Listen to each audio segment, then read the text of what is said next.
Hi everyone, welcome back to my channel. I'm Sabrina. I am a psychic medium, and I have been talking about how I realized that I am a Luciferian. Now I've only just begun to really talk about what that means and how I came to realize that that is what I have been practicing. As you can see here, the colors are black, red, and blue. And I want to talk to you today about self-empowerment and self-confidence, and this is a byproduct of working any type of a spiritual practice where you're taking your spiritual development into your own hands. And some of the challenges that can come as a result of that, especially when you're a psychic, you're going to find yourself encountering people that have low self-esteem and in fact have some real emotional and even mental issues. In some cases you can be just an inspiration. In some cases you will be led to slowly form a friendship with them, and it's not going to be easy.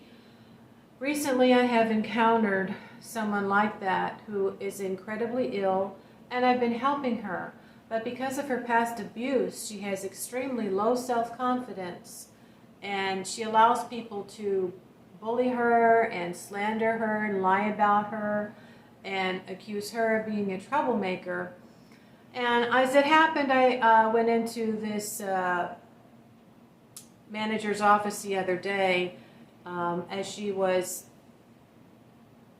complaining that these people that she had friendships with that she doesn't anymore are bringing their dog over to her patio to poop on the grass on purpose in front of her patio. And the management said that they will look into that. They've had reports of people not picking up their poop, and they're going to be swabbing once again for the animal's DNA to prove who it is.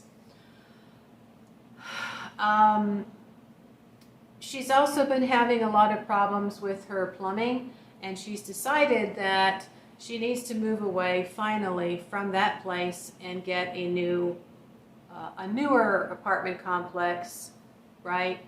They've recently sold the place that I moved out of, which I suspected was going to happen. They do not have a regular on-site management, and they've turned the emergency maintenance number over to our 1-800 number.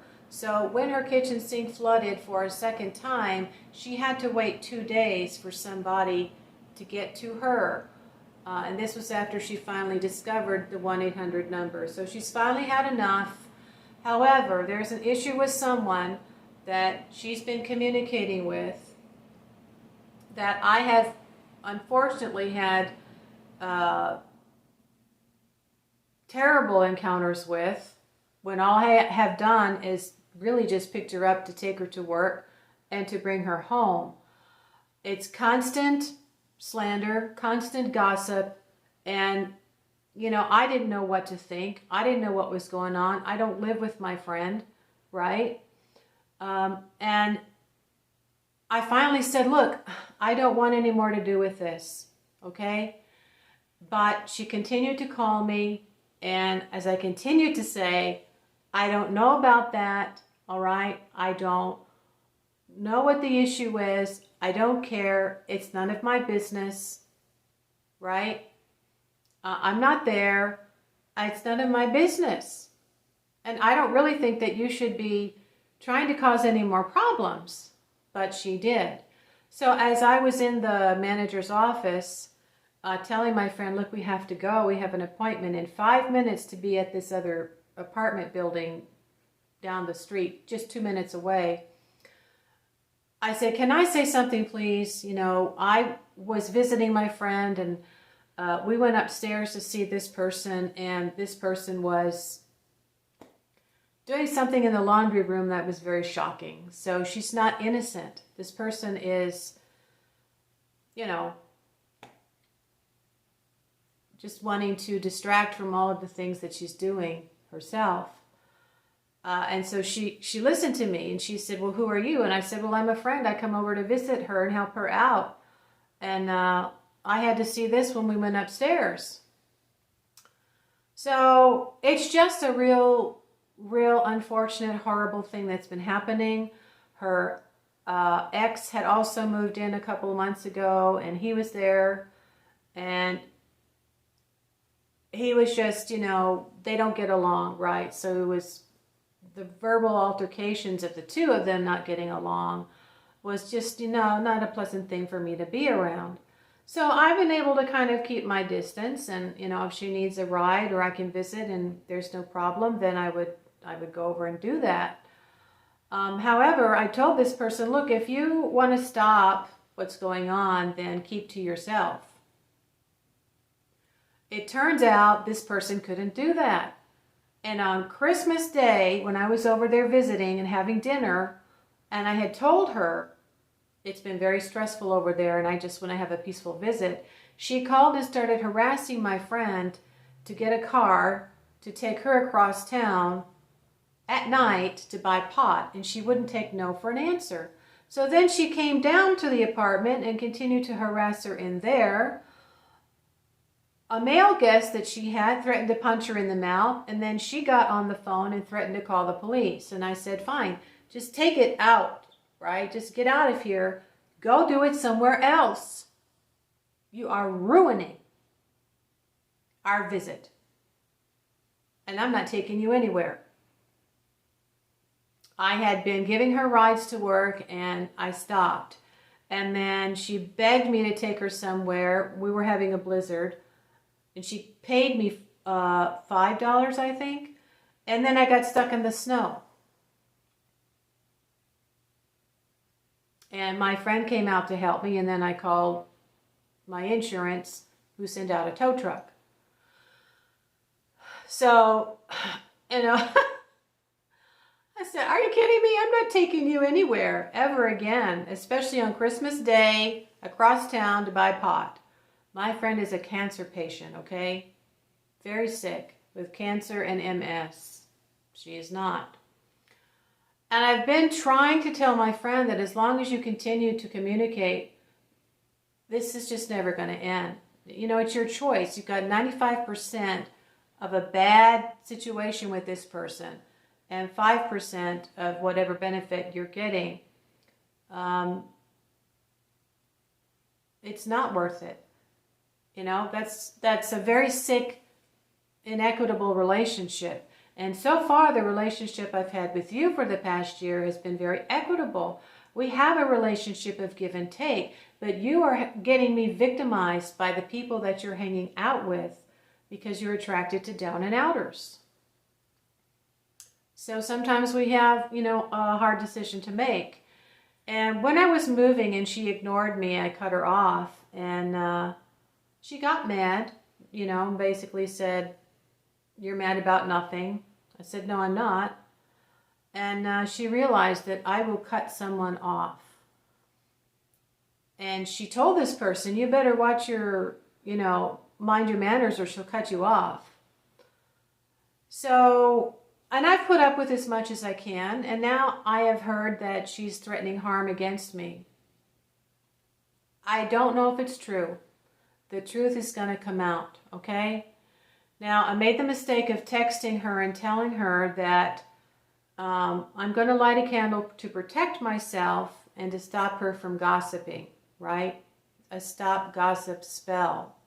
It didn't work because when I saw her the next day, she said, this person is claiming that they're jealous of me and the products I've ordered from your website, and they went and they ordered them too. And that if she doesn't get them in 2 days, she's going to hurt you and she's going to damage your car. And I thought, oh, this just gets better and better. So I told her, you know, I'm lighting a black candle, and I told her it was black magic because she continues to communicate with that person.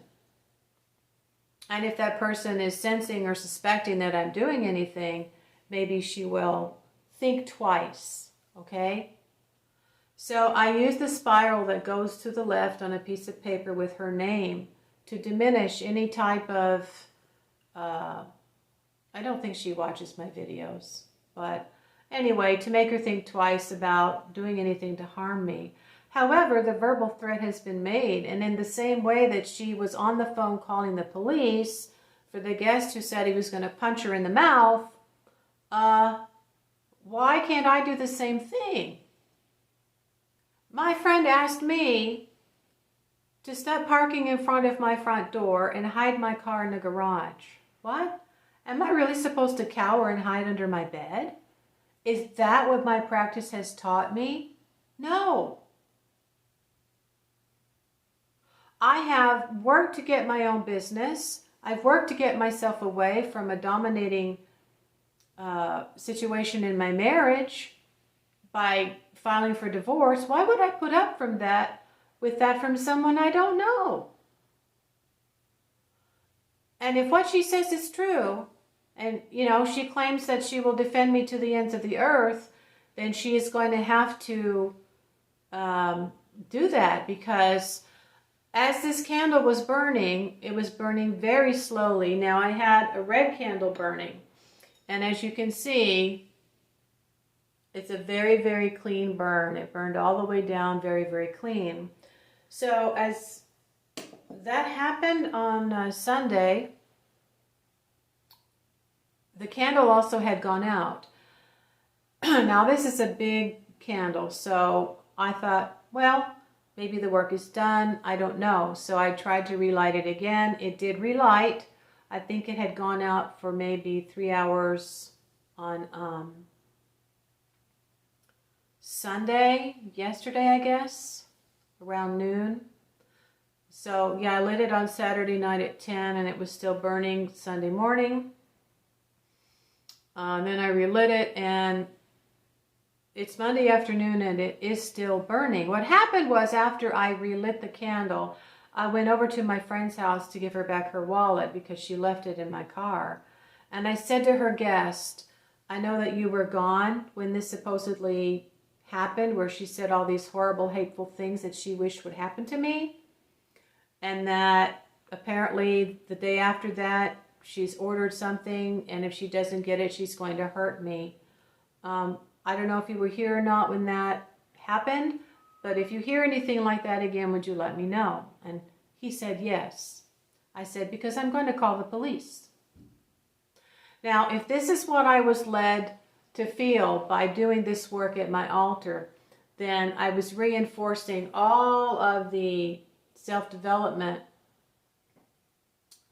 that has occurred since I began practicing 20 years ago.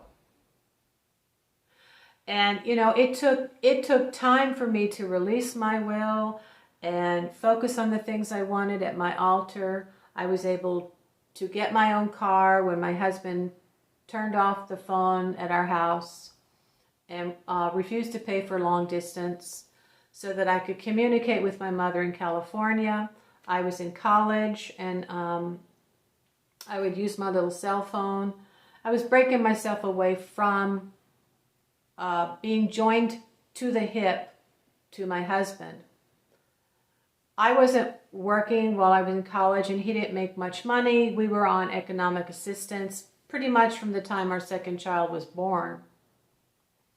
So, I'm constantly trying to better myself, and the tarot cards were leading me to go back to college. So I did. And then I started meditating at my altar for a car, and I got my kids involved and we chose the color and all that. And then I came across one and I convinced my husband to take our tax return so that I could get it. And I used that in order to be able to take my son to band and then, take my daughter to ballet or whatever it was that they were in extracurricular activities from time to time, so that we had a second car. He didn't really want me to have freedom. He didn't want me to be able to go anywhere or do anything. But, it was for the children, so we went and we got the car, and we were just very, very, very happy with all that, me and the kids. So, these are things that I was learning how to do. Get my own phone, get my own car. We negotiated. We asked for a cash discount, which I had learned in college. I was still in college. And my son wanted a paper route, so we did that. So it was a process, right, of me unjoining myself financially from my husband and gaining more independence, and realizing that if I wasn't really going to get the help I needed, once I finished college and got a regular type of a job, I was stronger and more able to think about filing for divorce. And these are all things that happen when you are working at your altar. And I had been working a lot with the candle in the blue goblet. And this relates to air and water, which is what Lucifer correspondences are, the element air and the element water, to clear the mind and the emotions. It's a process. It took several years, and I'm still doing it. You know, the struggle continues. I encounter people that are going through difficulties, and, you know, it's, you know, like getting hit in the face. And this friend of mine who has a lot of issues that I don't really have the time to listen to most of the time. And so, you know, I'm thinking, this is how she lives her life, right? She hides under the bed. She allows them to continue to come in, to call her. She won't block them. I've blocked this person now. I don't want to see them. I'm not going to talk to them. And I'm hearing all these horrible things that she's saying about me. So, you know, I'm texting her and I'm saying, I'm not going to hide, and I'm not going to live in fear. But when you get yourself attached to people that are not putting up boundaries, right? They don't know what it means to put up boundaries. She did not go to AA. She didn't know until I told her that she's a child of an alcoholic. She's an ACA. She's never been to the meeting. She's never looked to see what it was. She doesn't know what the 12 steps are. She's recently been putting up boundaries. However, this particular person keeps coming in. So when she forgets to lock her door, she will see this person is in her apartment. Obviously, there's some benefit that she's receiving from that, but I told her, if you're going to stand up for me to the ends of the earth, no matter what, and you claim that you threatened her, and now she's saying something even worse, this is ridiculous. And you don't really know me well enough yet, because we've only known each other for about a year. You don't really know me well enough to understand that not only am I going to do what I need to do with my thoughts to keep her at bay, but I'm being led to also report this verbal threat against me. And I'm going to need you to tell the detective when they come to your apartment. I also now have to consider seriously limiting my encounters with her. She's in the process of moving, possibly within the next month. I don't know. At that time, she claims she's going to keep to herself, you know, but she's not blocked this person, and she continues to communicate with this person. So this could be the end. I don't know. The truth is going to come out one way or the other. I do believe that this person has said these things about me, about what she wished would happen to me. And I believe it's entirely possible that she threatened to harm me. She never placed anything, she's never ordered anything on my store. She runs on jealousy. She's an addict, okay? So it permeates every aspect of her life. I checked my customer list and saw someone had signed up with an email, incrediblehoax@gmail.com. That's the kind of hateful, hurtful person this person is. Never placed an order. And my friend asked me, why would she tell me all of that stuff? And I said, because she's getting away with it. And I can't allow that anymore. Now, she has on her phone, you know, the fact that I'm burning a candle and I'm working to keep her at bay and she's going to shut her mouth for good. Has to be also backed up by me working mundanely in the physical world, documenting what's been said, who it was said to, what my encounters have been with her in the past month, and her mode of behavior, and what she did on Christmas Day. That it's all very believable that she would in fact make these kinds of statements and wish for harm against me, and then, you know, threaten to harm me and damage my property. She doesn't have a car, so, you know, jealousy again. These are unfortunately some types of encounters that can happen, and you do have to work. I lit the candle on a Saturday to eliminate the negativity and to ask for protection from all of my spirit guides. Ultimately, I was led to, you know, speak up for myself and say, look, if you hear this, let me know. I will then call the police. But as, you know, the time went by, I realized, wait a minute. Why should I have to wait for another time? Is this how I want to live my life? No, it's not. But if this is the kind of harm and victimization, right, that's going to happen to me because of my friendship with her, then it's going to change dramatically.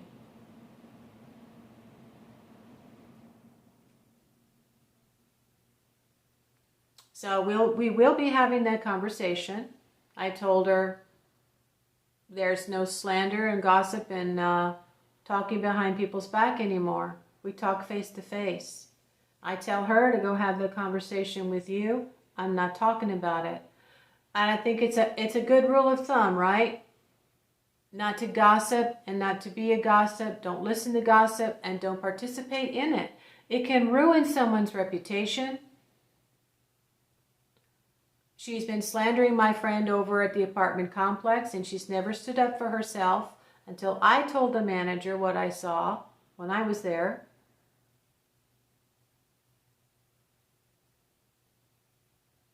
And now she's going to move away. But yeah, I mean, you take yourself with you wherever you go. And I've come too far for that. So we will see. I will keep you posted. But these are byproducts of developing a sense of self-esteem, especially if you're a psychic. You're going to have encounters with people that do not have self-esteem. They do not have self-confidence. And they do not work at their altar to release their will or do what's best for them. My mother was a victim of abuse. And she put up with anything and everything for most people as long as she got a little bit of a benefit from them. That's just the way it was till the end of her days. And she got manipulated and abused by some caregivers until I had to call and complain that these people were manipulating her out of her money, and they never paid her back. The last one asked if she could let her daughter drive my mother's car. I said, what? That's my inheritance. I'm not letting you drive that car. No. So, you know, it's just prevalent in the world, and especially now. Self-preservation is a good thing. Don't allow yourself to maintain any type of unhealthy friendship with anyone. I take things over to her when I'm on my way out to run an errand or get gas, or if she needs a ride to the grocery store. Since her sink backed up, her ex moved out, so that's a good thing. The young man who is visiting her right now lost his job and got kicked out, and she's known him before, so he's been the best guest she's ever had. He's been extremely polite and respectful to her and to me. Yeah. She's finally got the help she needs. He takes out the garbage. He takes the dogs out to walk them. She's had a couple of seizures the past few days, so, but she's got two very healthy, strong boys who can assist her if she really needs it, and they will help her move. But yeah, you know, I'm by myself. I don't hear from my children anymore, and I can't be allowing myself to be sucked in to someone who's begging me to take them somewhere, even for money for a ride, because the gossip and the, you know, drawing in to the gossip and the slander, it never ends. And it's very taxing on your spirit and your energy. And unfortunately, until you go through that for a couple of weeks with someone and realize, oh my God, you know, now I have to make sure they don't know anything about me. So that's it for now. I'm running out of time. I might make another video. Talk to you later.